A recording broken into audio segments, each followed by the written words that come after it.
SIS trabajamos por programas, ¿vale? Uno de ellos es el centro de día, que es donde estoy yo. Servicios básicos, desayunos, higiene, las cosas que harías tú desde que te levantas hasta que vas a trabajar, pues lo mismo para personas que no pueden. Aquí llegan personas con animales, no tantas como realmente hay, pero sí que puede ser que cada día 2 o 3 personas traigan su perro, alguna vez algún hámster también, y algún pajarito, pero en principio perro. Si tú vas a un albergue y te dicen tú no puedes entrar con esta otra persona, si esa persona es básica para ti en tu vida, tú vas a decir, si no entra ella, yo no entro. Pues es lo mismo. O sea, yo voy con una persona que me da el soporte, que no me juzga, y con una persona, un animal, y que es mi vida en esos momentos, es lo único que tengo probablemente, y yo no lo dejo.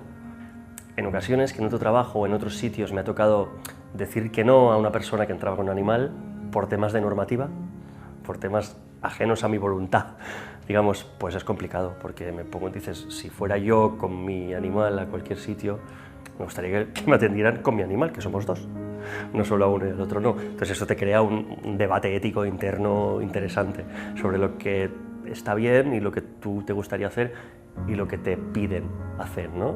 Los que tenemos perro y hemos tenido animales lo sabemos, el vínculo que se crea es súper especial. Si esto le añades que una persona en situación de sin hogar, uno de sus problemas máximos es la soledad, y él no puede tener a nadie, no tener compañía, tener un animal es, bueno, su familia.